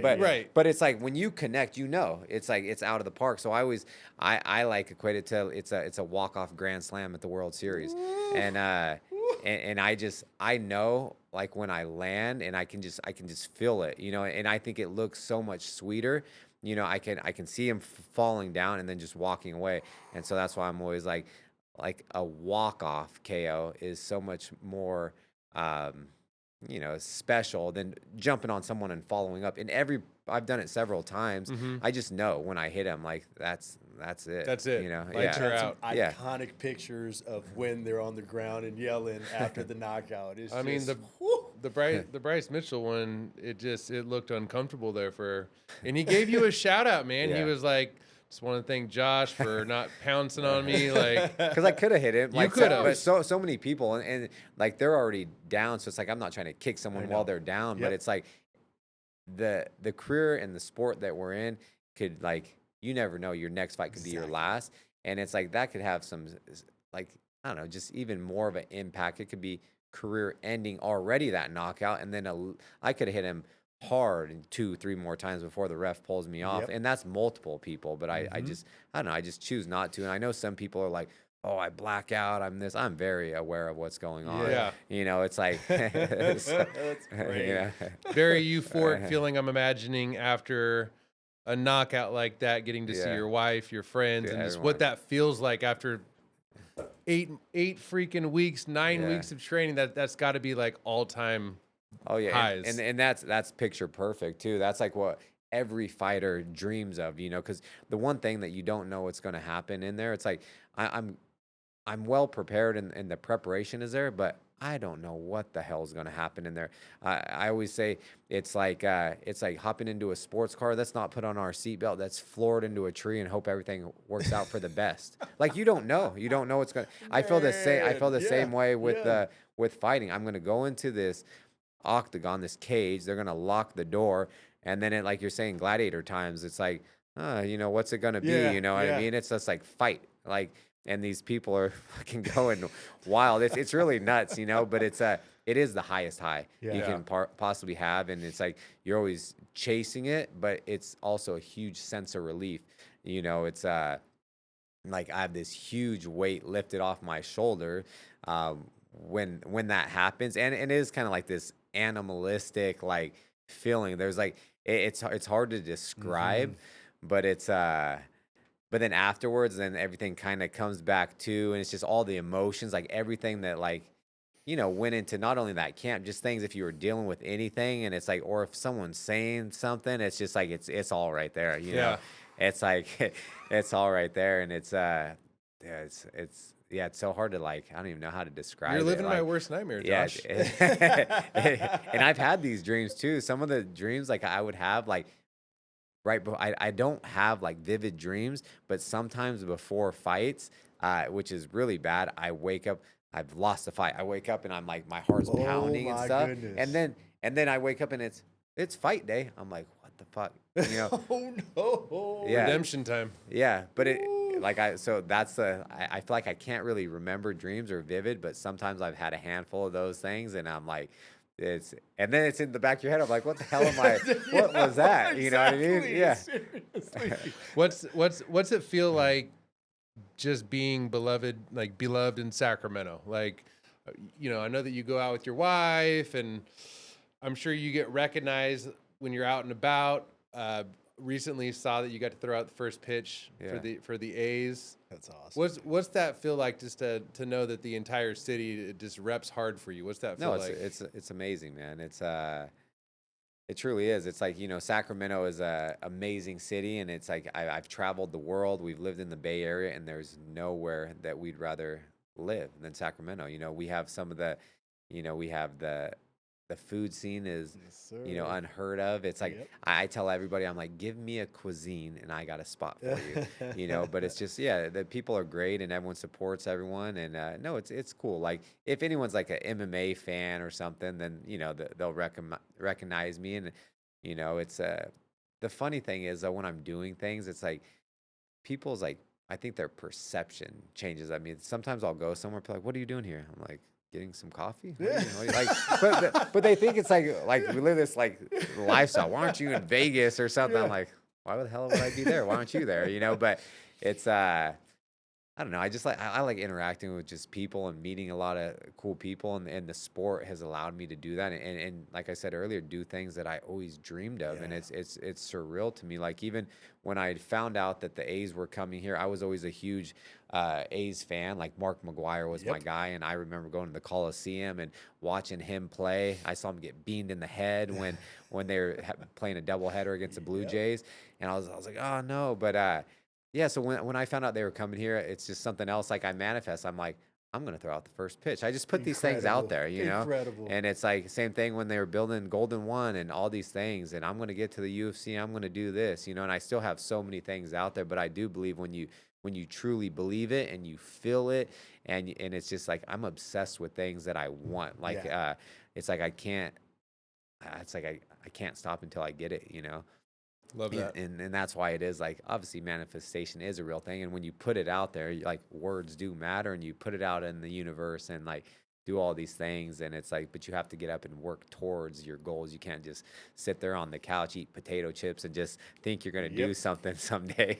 Oh you know man, no doubt. No doubt. Oh man. What's next? I mean, obviously is it literally just waiting for the phone to ring? Is that kind of how it works? No, While no, you're like I already the night of my fight, the matchmaker came in the back, and he was talking to me, and I'm like, I'm so pissed. And Yeah. so it's like, and they're like doing some stuff to my head, like stitches, but it's yeah, he wanted to get me back in there. He's like, well, you didn't take any damage, so he's like, Yeah. I'll get you on a a fight as whenever you want to fight. And then obviously I knew something was going on with my hand, so I have to get the X-rays. But I will. I think for me at least now, I've got to the point where I just I, whatever card I want to fight on, I just tell my manager I want to fight on this card, Mhm. and then Damn. they'll let them know, and then that's kind of That's incredible. what happens. So I wanted to fight International Fight Week, and that's I think it's June 28th or 29th, Okay. in Yeah. Vegas. It's always a big card. Yeah. Yep. But at least that's not going to happen. But I'm still going to go out to Vegas, Yeah. and it's a huge event. Maybe I'll go to like be a guest fighter and go to the fan expo and do some stuff with the Nice. fans. It's always fun, you know. So I'll do that, and then realistically, I'll fight in maybe the end of August, maybe September. I still want to get 2 fights this year, but um, maybe September. We'll see what happens, and then I'm not going to force it though. So if I can't get on that big card at the end of the year in December, then I'll fight January, February next year. Love But I it. would like to get 2. Incredible. Incredible. Can't wait. Outside of fighting, you know, what are your other interests outside of food as well? I mean, we can go Yeah. into the food stuff. You're in the right place to talk about food here, but you know, what's your biggest interest? At some point, you won't be able to continue fighting. Mm. Where do you think this life leads you when you have these other interests outside of the cage? Yeah, and that's something too. I think about often, and it's hard for me to can't be all into fighting if I'm kind of like dabbling in a Agreed. bunch of other Agreed. things. But it is something, yeah, because I think I have a handful of years left. But Yep. you know, at some point my career will be done, and I think it's just networking and learning from a lot of different mentors and Mhm. things like that. And I like even you're into real estate. It's like that would be fun. Like I would obviously want to grow our portfolio there, but just being involved in a lot of the smaller things, like I'm a part of a handful of things around town and different things, and just recently started doing these like getting more into the trading card realm and stuff like Mm. that, and that's a insane thing, like the hobby and stuff like basketball, football Yep. cards, and I'm doing UFC cards. I partner with Fanatics, Nice.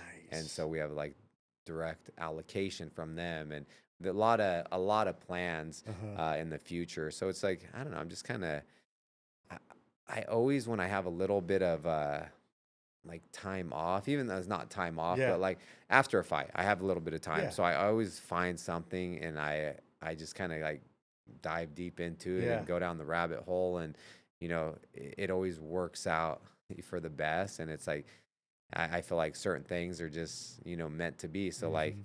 if this didn't happen, if I didn't hit someone in the head and break my hand, it's like I would be back in camp right now, Yeah. and I would be It's like training crazy. for that Wow. International Fight Week card. Yeah. But now I have to do this, so I'm focusing my time and energy Uh-huh. elsewhere, just trying to. I think it'll just help me after my career, and that's like every single time. Even if I was going through a long 16-month layoff, Mhm. I did a lot of things in that time, and it's just but I don't know what I want to do. Like I want to do something that I'm extremely passionate Yeah. about after, Yeah. because I have a lot of connection. I can go get a For job sure. right now, For sure. but I don't want to like just do something I'm not passionate about. I would like to maybe be involved in like the fight world still Mhm. somehow. I've even thought about my manager Lloyd Pearson he's an amazing guy, and I'm signed to Vayner Sports, who it's Mhm. Gary and AJ Vaynerchuk's company. Yeah. Damn, Yeah. So- that's I So did not know like that. the relationship I have with those guys that I've built over the last 5 years, it's truly phenomenal people, and they're the ones that even talking to them. I went with Lloyd, that's my manager, because he's the first one ever that has told me. I've talked to a lot of agents, Yeah. and it's kind of like sometimes it's like used car salesmen, course. biggest contract, the next this and this. That's all you hear. He's the first person. I'm a very good judge of character, Uh-huh. and he's like, I want to, after your career's up, I want to continue to grow with you and build together and all this stuff. And just knowing him, like he doesn't have to be a manager. He's Yeah.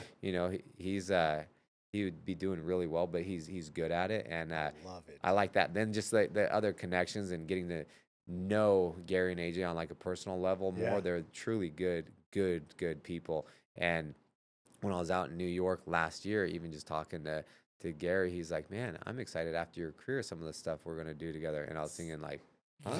Could you tell me?" But I don't know. So it's like I am excited, like just for I don't know, just different little like circles and different Yeah. projects that I'm Yeah. involved in. Yeah, it's just man, it's so fun. So I'm gonna try to do something like that. And I figured like going back to the fight thing, it's like I know I could probably talk to Lloyd and Mhm. Gary and AJ and say like, can I do something for Vayner Sports? Like Mhm. not Mhm. necessarily. I wouldn't want to be like an agent to Mhm. where I'm not going to negotiate contracts, sit there with Hunter and Dana and do that, but if I could be some part tied somehow in that, going out there and helping out. Yeah. I know I could probably do something like that. I haven't asked them, but I'm sure it'd be available for me. Man. Commentating would be something I Ooh, would I love bet to you do would as be well. great at that. And Yeah. I've done a few things like on like a smaller Uh-huh. circuit, but like I would want to sit on like the panels or Yeah. something, and like I know the sport, but also it's this very small group, and Yeah. it's like sometimes it's like they pick and choose, if you got to be part of the cool kids Well, you club, know what I was thinking of as you're like going through that whole story. And by the way, there was like a 4 to 5 year period of my life where I was just completely sold out to Gary Vee. Like read every one of his books. I flew to Palm Springs, went to his conference, got to meet him. Oh, that's cool. Super down to earth Dude, dude, yeah. man. Like takes the time for everybody. Yeah. But what I was thinking about as you were talking is your branding. You know what I mean? And Yeah. you had mentioned it earlier in the pod about nobody wants to see like a boring fight. And it's kudos to you for staying true to that. Because one, the fans appreciate it. Selfishly speaking, we just like, dude, like you're pretty much a majority of all the fights I've seen of you have been just like absolutely bonkers, like fireworks. And I think from a branding standpoint, that's gonna really help you when the time comes with all Yeah. those different avenues that you spoke of. Because even listening to like the ESPN commentators or the commentators even on your last fight, people speak very highly of you, and they all know sure. like when you're watching a Josh Emmett fight, watch out. You know what I mean? Like don't blink. And I Yeah. just think it's phenomenal. You've branded yourself, very well. Thank you. It's going to serve you well. No doubt. Appreciate that. No doubt. That's exciting hearing it. And you don't get to focus on that stuff right now, but I gotta think it's good to know in the back of your head that you being a great person like you are and putting the effort that you have, people notice, and that's why you don't have to figure it out right now. You got anything, not that anything you want, but everybody wants somebody who works as hard, such a good dude, disciplined throughout, is going to always give the effort, and everybody cheers for that. Yeah. So it's just wide open for what you want to do just because of your character. So that got to be a good feeling because you don't have to figure it out right now, man. Yeah. I'm just gonna, continue to focus on this. But yeah, like you said, like I could go get a job, Yeah. like probably next week if Yeah, I wanted like yeah. a good paying job. Chris is and ready to stuff. hire you right now, man. Let's go. I'll start my internship next week. Start shadowing I'm trying to go to New York and check out Vayner Media. I'm gonna go out there. Fanatics Fest, June. I think it's June 22nd. Yeah. And then so go out there. I'm gonna do some stuff with probably. Have you visited the Vayner, like his whole thing before? I not at the New York one. Okay. Yeah. So I'll do it this time. Who's the owner of Fanatics? Michael Rubin. There we go. Yeah. Man, some crazy names. By the way, I think everyone in this room has a Frenchie at home, by the way. Oh yeah. Oh, you guys both have Frenchies too? Frenchie dad, man. Yeah. I same. mean, I had a black lab, but then my fiance has a Frenchie, so it's like Dumb and Dumber. So kind of what we call them. I know, we got Apollo. Vanessa and I are some of the only ones out of all our friends that don't have kids. We're like, that's our son. We spoil him. So How much does Apollo weigh? man, he's a little tank. He's like 32 pounds. Yeah. Chuck is crazy at home. We name all our dogs after some sort of athlete. So Bubba Chuck is Allen Iverson. So we went with Chuck for him and everything like that. But yeah, mine's 40 pounds. Damn. Little crazy as hell, man. But I love Or it. are they? Is it compact? Because Apollo has like a longer torso. Yeah. He's Yours like, is pretty long, bro. okay. Yeah, I mean, he's just buff, man. He's strong Yeah. as hell. We also have a Mastiff as well. Okay. So, Oh, damn. like, he just battles him all day, every day, and Yeah.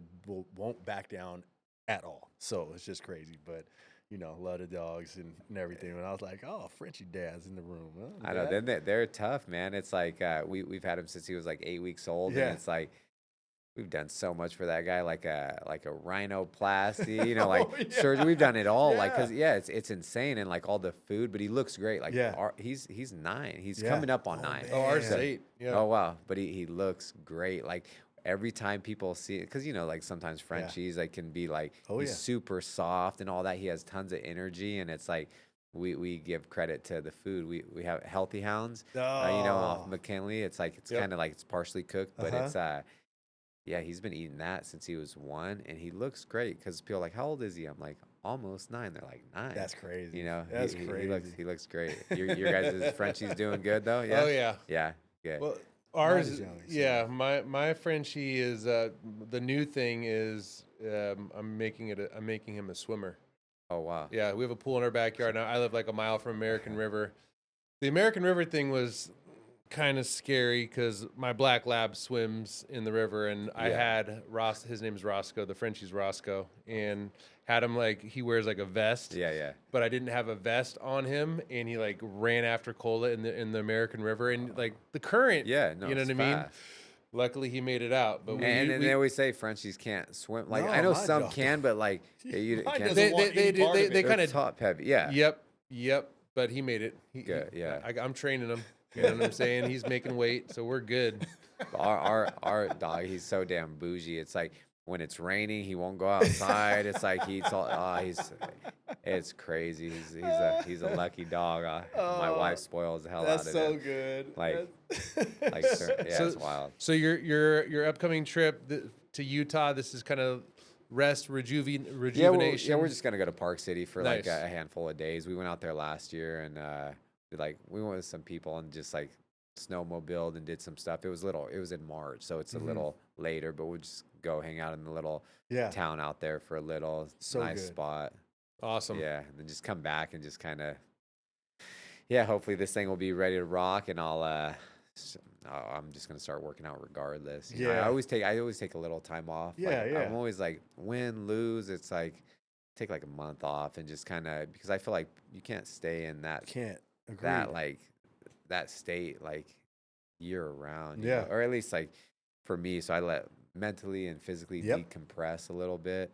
And then, work on other things, and then just kind of get back into it, ease back into it. And, and That's then good. before you know it, I'll be fighting again. And then the time flies by like that. Yeah. I'm like, Oh man. you think you have a lot of time. It's like, oh, I got 9 weeks. And then it's getting closer and closer. Then you're like, damn, I'm fighting in 2 weeks. And then it's like, shit, it's fight week. Damn, I'm fighting tomorrow. It's just a crazy. weird thing to kind of like, I don't know, just kind of go through it. And it's the same thing, but I've gone through it so many times that it's just like you just have to kind of trust the process and just you have your good days and your bad days, and but when it's fight day, Yeah. you better be on, because you Yeah. don't have it's not Man. like basketball and stuff where like you can lose, you can redeem Yeah. yourself the next day. Like Yeah. fighting, it's like maybe you have to wait 6 months or a year or longer. That is you know, wild. It's It's, such a different animal. And it can happen in 30 seconds, or it can happen in 15 minutes. Yeah. and you've seen people that like, oh, best camp ever. I've never felt this good. And Yeah. then they go in there and boom, like they get hit and they're out. Yeah. Like it's just the most unforgiving sport. It And is. it's so unpredictable. It really is. It really is, and that's why yes, it's crazy entertaining, but it's just I'm in awe watching it, and I'm really into hearing how the camps went and the hurdles and what their injuries you're working around and stuff like that. It's just fascinating. It's amazing what the body can do. It's amazing to see how you've developed your process and how the body has changed and reacted to it and everything like that. It's just flat out impressive, man. Yeah. Seriously, man. I know you got a lot of fans, but when you see stuff like that and hear it, man, it's just easy to get behind you and cheer for you every I step of the way, appreciate man. that. Seriously. We're going to go on air right now and just say this while we got Josh in the room.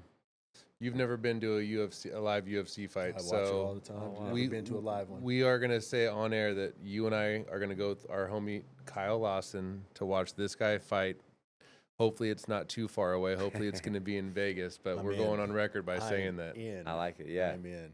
No, you guys will have to come out because it's the live events are insane. It's like the atmosphere and it's Yeah. just like electrifying in Yeah. there. It's like It's- the things that you can't see or hear on TV. It's just a wild thing. Like they do a crazy like promotion. The UFC is the best. It's Yeah. like- First time that I went to watch UFC live, honestly, gonna sound maybe lame, but I actually got a little scared. I got like Yeah. nervous. No, yeah. Like it was just when the lights go down, yeah, and the walk and all like it's, Oh, I love it. bro. It feels like I'm saying like gladiator Yeah. times. Yeah. Like we're here to watch people die. It's what were you for the first one? Were you a little closer too, or no, You I get- was never closer.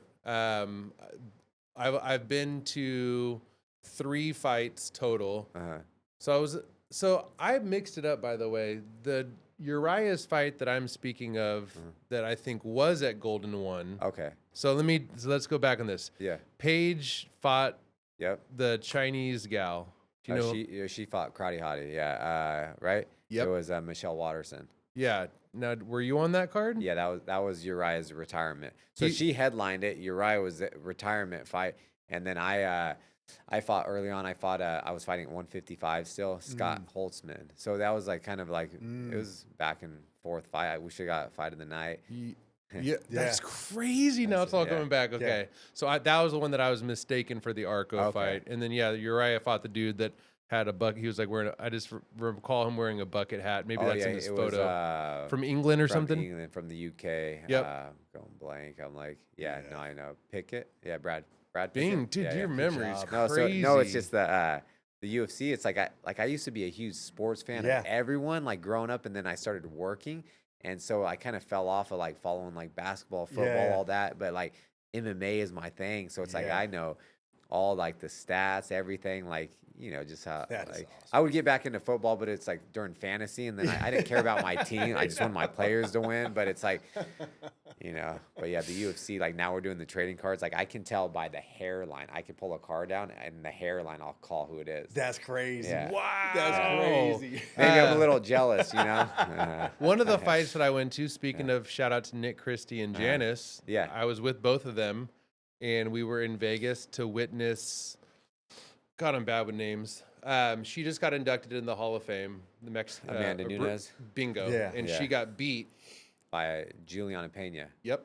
So that was my fight. I was there too. I beat Dan Ige there. Damn it! We did That- watch you that night. Yeah. That's why I thought everyone went. Because I was fighting. And- Now I'm tripping. yeah. It Okay. probably was. He drinks soup so much that he You doesn't gotta know have a what's good going time. on, dude. Hey. He doesn't remember. See, if I'm going to those events too, I'm having a good time too. Dude, and beating Dan Ige, that dude's a stud as well. Yeah, no, he's good. And I was coming off a long layoff, just because before that I fought Burgos, and that was when I kind of messed up my knee. Yep. Cody No Love is he used to be He lives in Vegas, so he trains out there. okay. So Yeah. there's no longer affiliation with like Alpha Male and Cody. No, like he moved out just because his I think it was something to do. His ex-wife was going back to Vegas, and it was something to do with the kid, Yeah. so he had to go out there. He was on and that do what he card had that to night do. as well. He got beat. Yeah. Oh yeah. He Kai got knocked out Kara-France. by Kai Kara-France. Yep. Yeah. I like that guy. I don't know why. He Yeah. seems I'm from, so from Austria. Yeah, from City Kickboxing. Huh? yeah. Yeah. Are there any fighters in your UFC career that are active or not active that you're like, man, these are some guys that I just absolutely like either look up to or just people that you admire or respect? Yeah, no, a lot of like all of them I respect. Like everyone that fights, I respect. But I don't know. Like I don't have like someone that I look up to in the like I've always had my favorites. Like that I was like like my favorite fighter. I'm still a fan of the sport. I watch a lot of them. But there's no one that I'm like that I admire.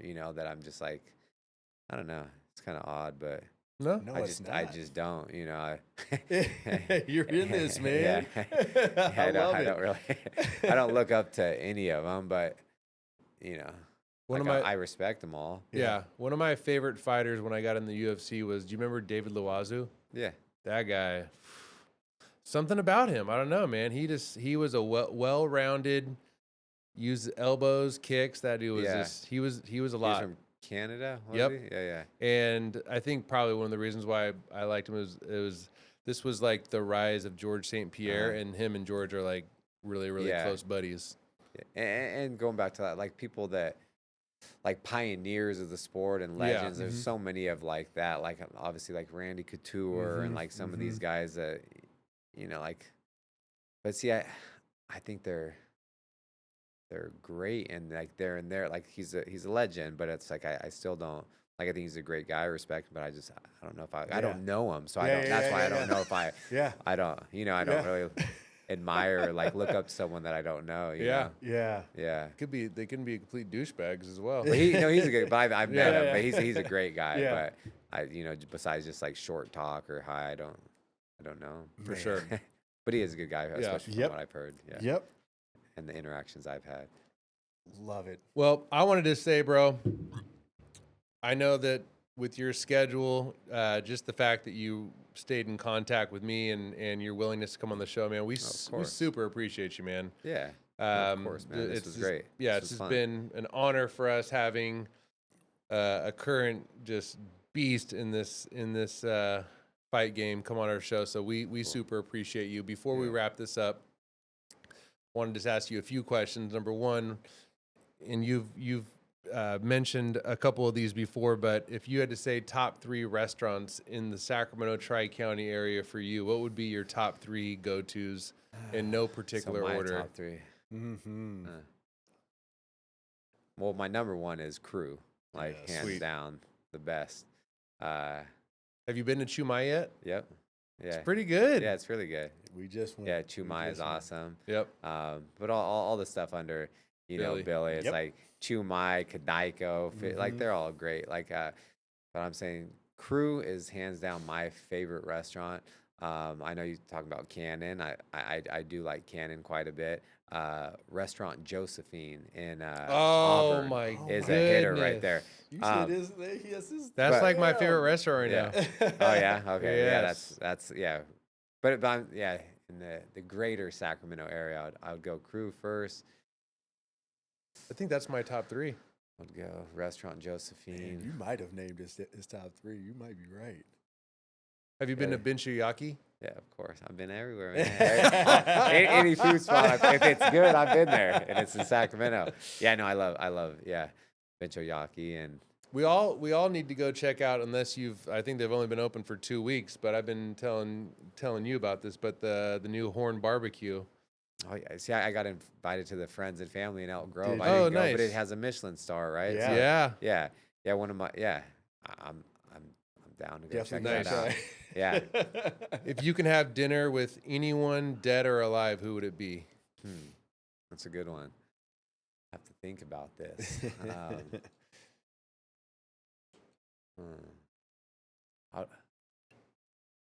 I don't want to just pick someone's brain. I don't know how to really Yeah. have to think about that. Yeah. Like something where I could get a lot of like just insight from. Yeah. It's like,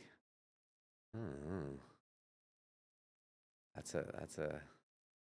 I think I'm like if I'm answering that, I always like kind of go back to it. I think I'm just picking Michael Jordan. Michael Jordan, yeah. I think I have know it's to. like, yeah, because on that same level, it's like Jordan's, Kobe, or Yeah. it's like, I don't know. I'm just thinking. Just I would want to dive into someone's just their mindset Yeah. like that, and Yeah, that's yeah, what yeah. you're saying, like Jordan, the Mamba mentality, and yeah, that's such a tough one. There's so many people like that would be hard to pick. I'd That's have a to hard come. one, I'd have to right? come up with something and throw a dart. You know? We'll circle back. Yeah. All right, Rene, hit him with that last All question. right, man. What does legacy mean to you?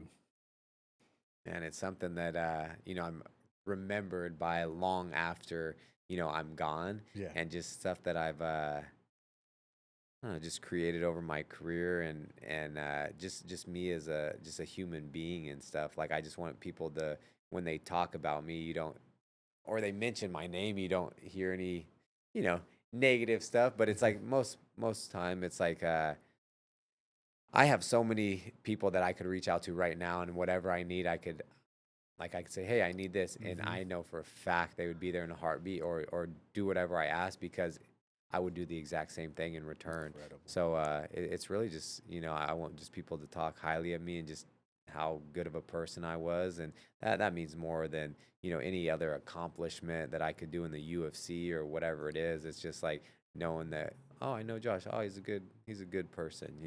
Incredible. I love that. If that's what your goal is, man, you are executing it to a T, man. Mm. You're amazing. You're a trailblazer. You're a living legend, and you're still creating your story day to day, man. So can't wait to see what the future brings for you, man. Thanks for stopping in the lounge. Oh, it was great to be here. Thanks, Awesome. brother. We out.